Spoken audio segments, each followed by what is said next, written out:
The worst part about watching your sister accept an award for outstanding family values wasn't the standing ovation from 300 people who had no idea who she really was. It was seeing my parents in the front row, tears streaming down their faces, while I stood in the back corner, the daughter they'd forgotten existed. But they were about to remember. Let me take you back 3 years. I was 17. Sitting at our kitchen table with acceptance letters from 4 universities spread in front of me. My hands were shaking as I held the one from Berkeley. Full academic scholarship, everything covered. My sister Melody walked in. 23 years old, living at home, working part-time at a boutique downtown. She glanced at my letters and rolled her eyes. "Mom! Dad!" I called out. "I got into Berkeley!" My father looked up from his newspaper for exactly 2 seconds. "That's nice, sweetheart. Did you finish your chores?" My mother didn't even turn around from the stove. "We're having a family meeting tonight about Melody's business idea." That's how it always was. Melody wanted something, and the universe stopped spinning until she got it. That night at dinner, I learned my college fund, the one my grandparents had set up specifically for me, was being redirected. Melody wanted to open a boutique. She needed $75,000 for startup costs. "It's an investment in her future," my father said, not meeting my eyes. "But that's my college money," I whispered. "Grandma and Grandpa left that for my education." My mother reached across the table and patted my hand like I was a child who didn't understand basic math. "You're smart, honey. You'll figure something out. Melody needs this chance. She's not academic like you." I went to Berkeley anyway, took out loans, worked 3 jobs, slept 4 hours a night. Every time I called home, I heard about Melody's boutique, how well it was doing, how proud they were. They never asked about my classes, never asked if I was eating, never asked if I was okay. In my sophomore year, I came home for Thanksgiving. The boutique had closed after 8 months. "These things happen," my father said, pouring himself another drink. "The market wasn't ready for Melody's vision." I bit my tongue so hard I tasted blood. $75,000, gone. My future, sacrificed for her vision. But here's what they didn't know. I'd started documenting everything. Every phone call where they forgot my birthday. Every email asking for help went unanswered. Every social media post celebrating Melody's mediocrity while my achievements went unmentioned. The breaking point came during my junior year. I'd been selected for a prestigious research fellowship, only 15 students nationwide. It came with a $10,000 stipend and a recommendation letter that could change my life. I called home, voice cracking with joy. "That's wonderful, dear," my mother said, distracted. "Listen, can we call you back? Melody just got engaged and we're planning the wedding." They never called back. But 2 days later, my father did call. Melody wanted a destination wedding in Tuscany. They needed to borrow $15,000. Could I take out another student loan? The floor felt like it was tilting beneath my feet. "You want me to go into more debt for Melody's wedding?" "Family helps family," he said simply. "Your sister only gets married once." I hung up, and I started planning. I spent the next 6 months building my case like a lawyer preparing for trial. I pulled my grandparents' will, public record. The trust fund had been explicitly designated for my education, with detailed instructions that it should not be used for any other purpose. My parents had violated those terms.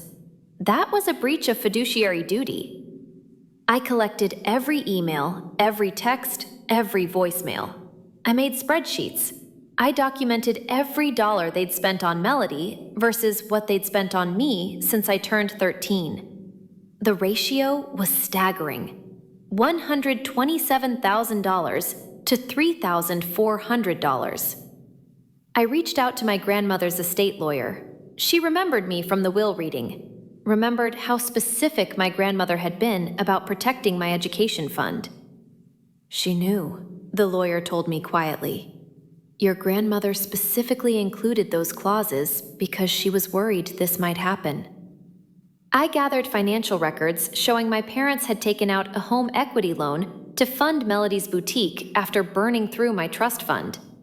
They'd mortgaged their future for her failed business. But I needed more than just financial records. I needed something that would matter to them. The opportunity came from an unexpected place: Melody herself. She started a mommy blog after getting pregnant, posted constantly about family values and parental sacrifice.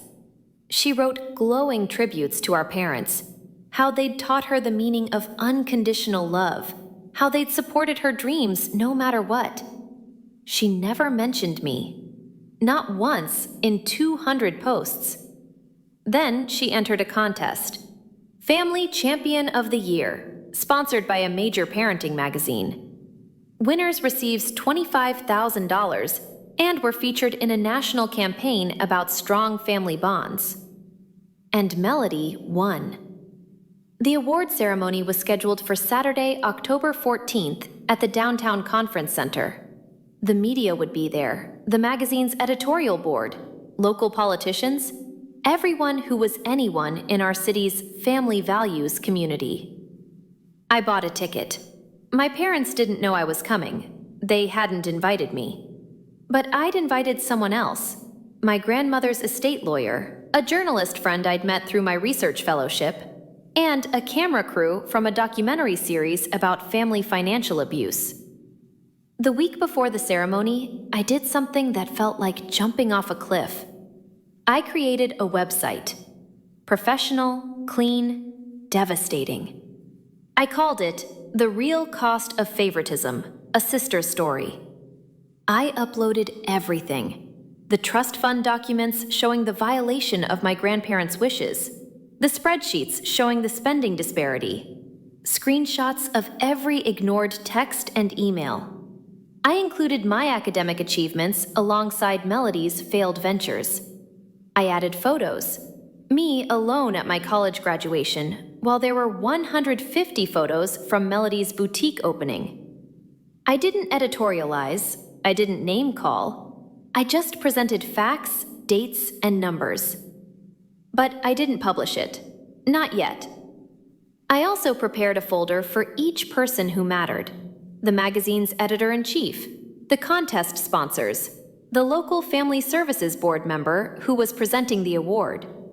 Each folder contained a summary of my documentation and a USB drive with the complete evidence. The day before the ceremony, I sent a single email to my parents and Melody. Subject line: You have 24 hours. Body: Tomorrow, the truth comes out. You can tell it yourselves, or I will. You violated Grandma's trust. You destroyed my college fund. You erased me from the family narrative. Acknowledge it publicly and make amends, or everyone at that ceremony learns who you really are. My mother called immediately. You're being dramatic. We did our best. You stole $75,000 that wasn't yours to take. We borrowed it, my father interjected. He was on speakerphone. We'll pay you back. When? You mortgaged your house. You can barely make those payments. Silence. Tomorrow, I said quietly. Tell the truth, or I will. Melody sent a text. You're just jealous because you've always been the weird, antisocial one. No one will care about your sob story. I didn't respond. Saturday, October 14th, 2 p.m. The conference center was decorated with oversized photos of families who inspire us. There was one of Melody with our parents, all of them laughing, looking perfect. I wore a simple black dress and sat in the back row. My lawyer sat 3 rows ahead. My journalist friend was in the press section. The documentary crew had cameras positioned at strategic angles. The ceremony began with speeches about family bonds, sacrifice, and unconditional love. Each word felt like a knife between my ribs. Then they called Melody to the stage. She looked radiant in a designer maternity dress. Probably cost $800, probably charged to my parents' credit card. She walked to the podium while everyone applauded. My mother was crying. My father was recording on his phone. Melody began her acceptance speech. I stand here today because of the two people who taught me that family means never giving up on each other. My parents sacrificed everything to help me achieve my dreams. I stood up. The movement caught attention. Heads turned. Melody paused mid-sentence. I walked down the aisle, my heels clicking on the hardwood floor. Each step felt like a drumbeat. "Excuse me," I said clearly. "I'm afraid there's been a mistake." The moderator stepped forward. "Ma'am, please sit down." "I'm her sister," I said, loud enough for everyone to hear. "And I have some information about this family's values that I think everyone should hear." Melody's face went white. "Security. I'm not here to cause a scene," I said calmly. "I'm here to tell the truth." I turned to face the audience. 300 people stared at me. "My name is Scarlett. I'm Melody's younger sister.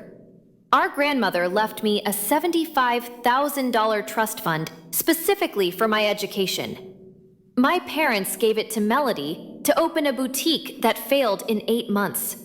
They violated the terms of the trust. They destroyed my ability to attend college debt-free. And for the past 3 years, they've pretended I barely exist." My mother stood up. "This is a lie. I have documentation," I said. I nodded to my lawyer, who stood and held up a folder. "The trust fund paperwork, bank statements, emails, text messages.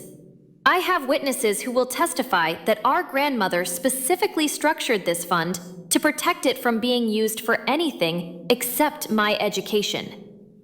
The magazine's editor-in-chief was already moving toward my lawyer. I turned to Melody. "You wrote 200 blog posts about family values. You never mentioned me once. Not at my high school graduation, not when I got into Berkeley, not when I won a national research fellowship.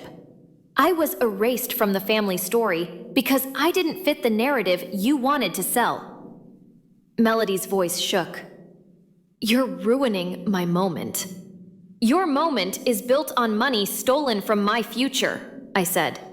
My voice cracked, but I didn't stop. "You're accepting an award for family values while our parents have ignored me for 3 years because I wouldn't take out loans to fund your wedding." The room erupted in whispers. The contest moderator took the microphone. "I think we need to take a brief recess." "I'm not done," I said. I looked directly at my parents. "You had 24 hours to tell the truth. You chose silence. So here it is. You're not champions of family values.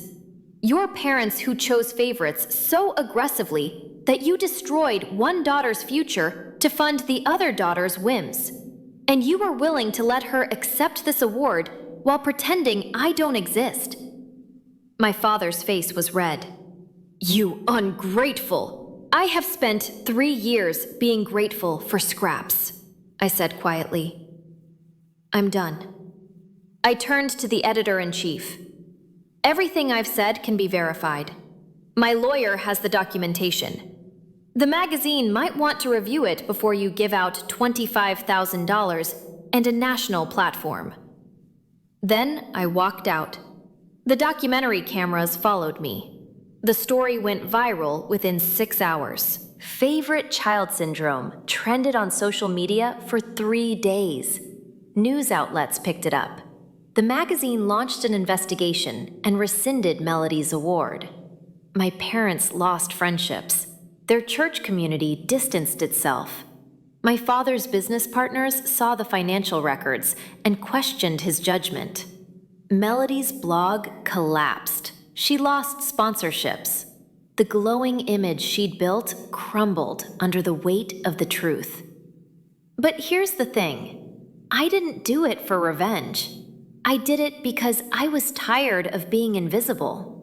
2 weeks after the ceremony, my grandmother's estate lawyer filed a lawsuit on my behalf to recover the trust fund money. My parents settled immediately. They couldn't afford litigation. I received $75,000 plus 3 years of accrued interest. I paid off my student loans. I funded the rest of my education. I started a scholarship program for students whose families have financially deprioritized their education. 6 months later, I defended my master's thesis in front of a committee of professors who actually knew my name. My research on family financial dynamics and long-term psychological impact was published in 2 journals. I was invited to speak at conferences about recognizing and addressing familial financial abuse. The documentary about my story aired and sparked conversations nationwide about favoritism, trust fund violations, and the hidden costs of golden child syndrome. My parents sent one email. "We're sorry we hurt you. We thought we were helping Melody find her path." I didn't respond. Melody sent a text 3 months after the ceremony. "I didn't know how bad it was. I'm sorry." I believed her, but I also knew that she'd benefited from not knowing. Sometimes willful blindness is its own betrayal. I didn't respond to that either. People ask me if I regret what I did, if I wish I'd handled it privately. Here's what I tell them. Private conversations work when both parties acknowledge there's a problem. My family spent 3 years denying reality. They were willing to let Melody accept a national award for family values while I was invisible. They made it public first. I just told the truth louder. Did I want to humiliate them? No. I wanted them to see me. Did I want to destroy Melody's moment? No. I wanted her to understand that her moments were funded by my stolen future. Did I want revenge? No. I wanted justice. There's a difference. Revenge is about making someone hurt the way they hurt you. Justice is about restoring balance and ensuring accountability. I got both, but justice was what I fought for. If you're the forgotten child, the one who's always told to be understanding, the one whose achievements are footnotes while your siblings' failures are framed as learning experiences, document everything. Know your worth. And understand that speaking your truth isn't cruel, even when it makes people uncomfortable. My parents chose favorites so aggressively that they violated legal trusts and destroyed financial futures. That's not a family value worth protecting. Sometimes the most loving thing you can do for yourself is refuse to be invisible. I spent years being erased. Then I spent one afternoon refusing to disappear. And that made all the difference. My name is Scarlett. I exist, and I matter. And if you're in my shoes, so do you. This story depicts financial abuse and favoritism within families. If you're experiencing similar dynamics, please reach out to a trusted counselor, financial advisor, or legal professional. You deserve to be seen, supported, and protected.